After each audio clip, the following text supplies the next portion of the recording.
Você sabe o que é cidadania?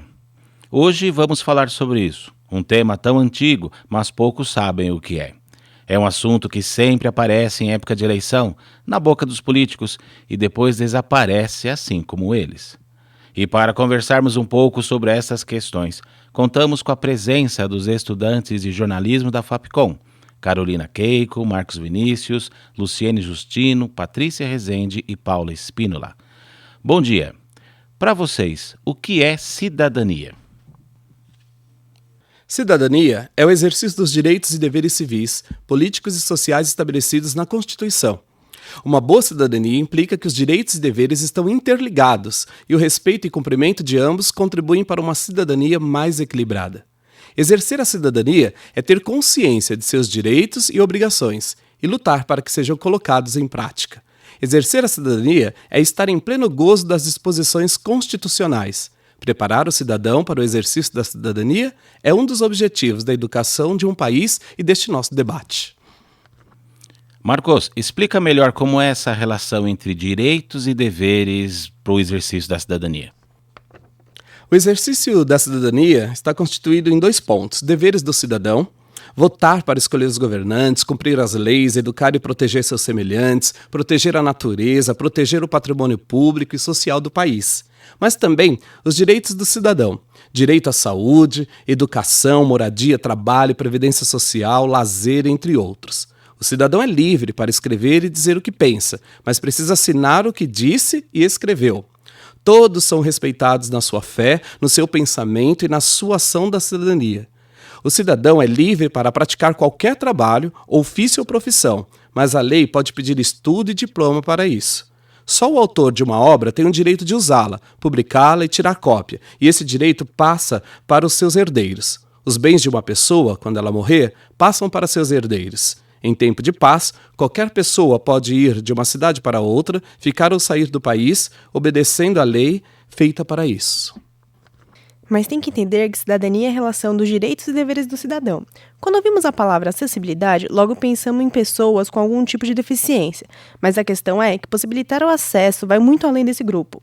Todos os cidadãos têm direito na locomoção, no direito de ir e vir, de conseguir acessar prédios, transportes públicos, escolas e muitos outros locais, assim como acesso a informações e tecnologias. A Lei Federal de Acessibilidade nº 5.296, de 2 de dezembro de 2004, garante o direito a créditos básicos para a promoção da acessibilidade. Existem leis que favorecem mobilidade das pessoas com necessidades especiais, mas a maioria fica só na teoria. Seria magnífico o portador ler e ver o quanto ele é reconhecido pelo governo, tendo leis que regulamentam seus direitos. Mas essas leis não são seguidas em muitos lugares. É importante também que as outras pessoas sejam mais compreensivas no seu agir, não pondo obstáculos a essas pessoas em seu deslocamento e saber cuidar das adaptações, garantindo acesso à mobilidade em locais públicos e privados. No caso do transporte público, posso dar um exemplo. As cidades elas crescem num ritmo bem maior do que as soluções para o direito de ir e vir dos cidadãos com segurança, conforto, agilidade. E São Paulo possui a maior rede de ônibus da América Latina, mas ainda é insuficiente. Tem muitos problemas na qualidade, um sistema de trens e metrô pequeno para a demanda. Enfim, um estudo da Associação Nacional de Transportes Públicos revela que cerca de 10 bilhões de reais vão para a manutenção da infraestrutura viária no Brasil.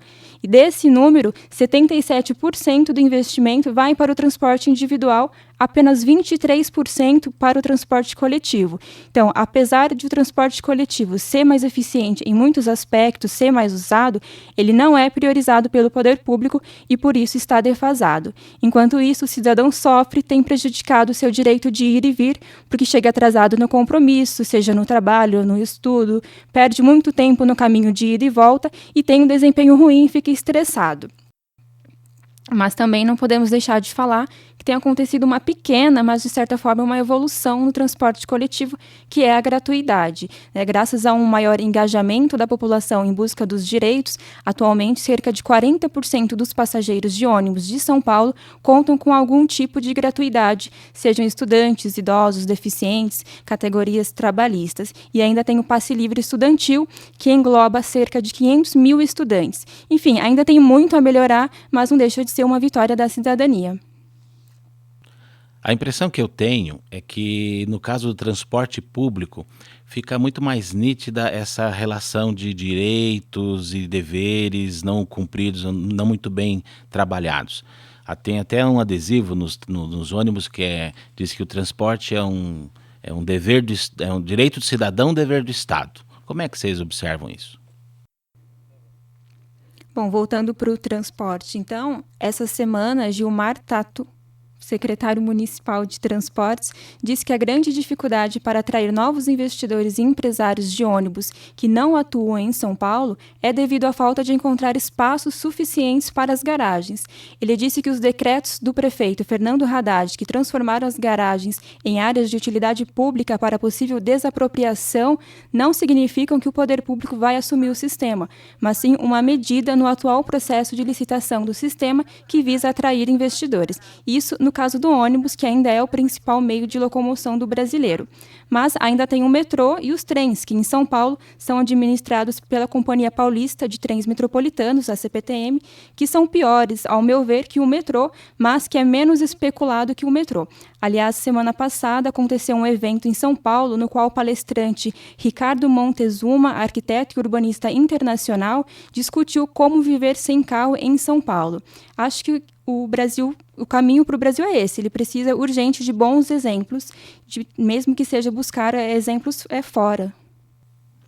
Tá certo, esse é o direito, mas qual é o dever do cidadão?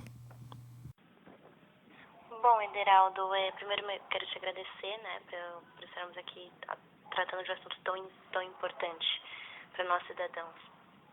Eu vou trazer um pouquinho sobre a nossa Constituição, que lá diz que, como cidadão, nós devemos respeitar, cumprir as leis do nosso país. Teoricamente falando, é o nosso dever também, através de voto, escolher os governantes do país, respeitar os direitos dos outros cidadãos, sejam eles brasileiros ou estrangeiros. Também diz que tratar com respeito, solidariedade, principalmente os idosos, as crianças e pessoas com deficiências, também é cuidar do país, né? Também se encaixa como os nossos deveres.